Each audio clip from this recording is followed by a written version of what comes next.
Okay, 4.3, we're going to look at acid-base reactions, and in particular neutralization reactions and salts. Okay, a neutralization reaction means you're neutralizing, obviously, so you're going to have an acid and a base. It's going to react to form something neutral, which is going to be water. Okay, and then you also have a salt that you have for any of these. And salts are any ionic compound, not necessarily just NaCl, it's just the most common salt. So anything ionic and water, if I have a strong acid and a strong base, or any acid and any base.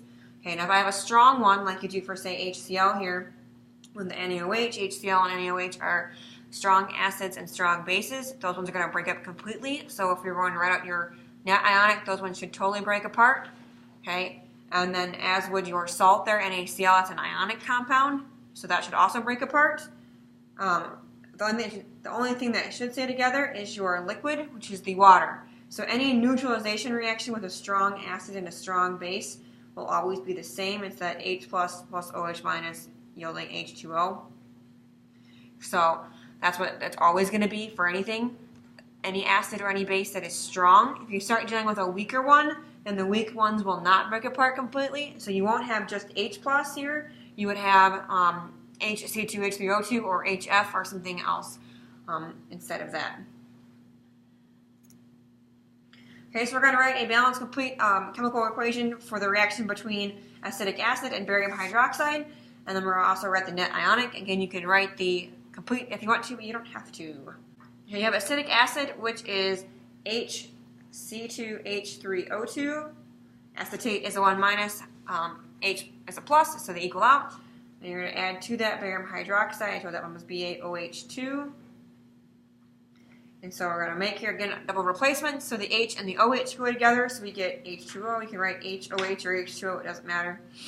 And then you're going to have the barium and the acetate, which should be C2H3O2. Barium is a 2 plus. Acetate is a minus, so it should be 2 of those that you need to balance that out. Okay, barium acetates are always soluble, we talked about before, so this one would be in solution or a little AQ. Water, on the other hand, is going to be a liquid. Okay, so you have 2 solutions to start, because there are always aqueous solutions that said there. I'm making a liquid and another solution. So now I got to look at what breaks apart. Well, since acetic acid is an acid, okay, it can either be a strong electrolyte or a weak electrolyte. It's a weak acid, so this is going to be a weak electrolyte.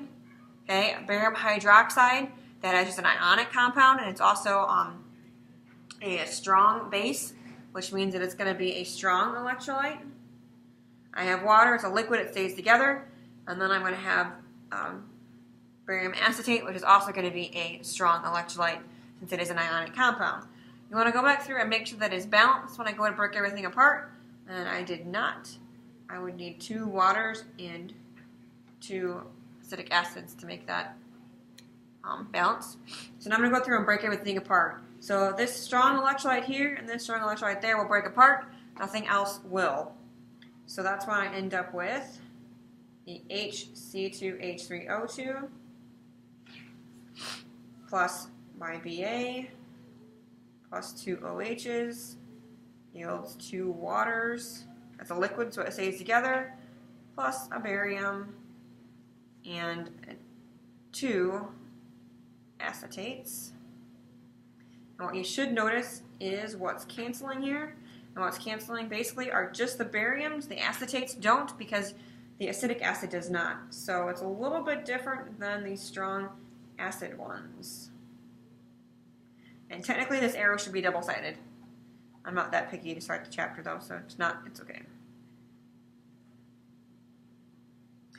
Okay, so that is an example of a neutralization reaction. Now what we're going to do is we're going to look at some acid-base reactions that form gases versus water. You basically either get a solid, liquid, or a gas as a product when you deal with double replacement reactions. We did solids earlier with precipitates.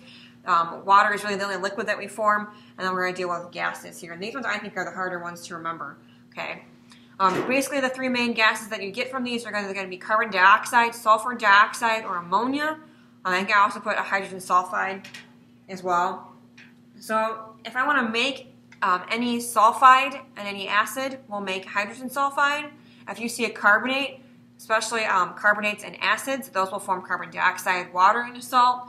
Same thing goes with sulfides and acids. Those form sulfur dioxide, water, and a salt. If you have ammonium, any ammonium plus any strong base gives ammonia, water, and a salt. So we're going to look at a couple of examples here. Okay, the first one is the sulfide example. All right, you have a sulfide, the S, I have an acid, and I make hydrogen sulfide gas. So basically you just got to remember the main gases that are formed here. Hydrogen sulfide being one. I think it's the least common of the group. Usually it's carbon dioxide or ammonia. Okay, if I have NaHCO3, which is just baking soda, I react that with hydrochloric acid. You have a carbonate there. Any carbonate and any acid makes H2O and CO2.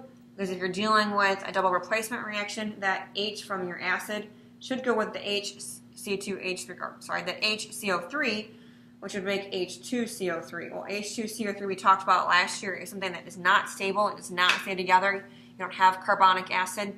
It breaks apart into CO2 and H2O. So if you count that up, you really have two H's, a C, and three O's. It's the same thing. The same thing goes for the sulfite. Okay, I have SO3, which would go with the H. I have H2SO3. It's the same thing as making SO2 and H2O. The SO2 is just more stable.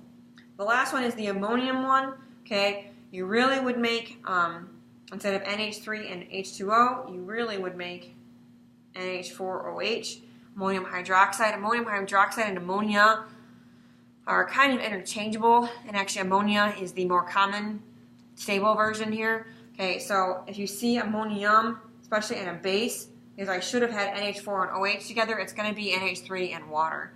And we'll look a lot more at this one when we start talking about the acid-base equilibrium chapter here in a couple of chapters.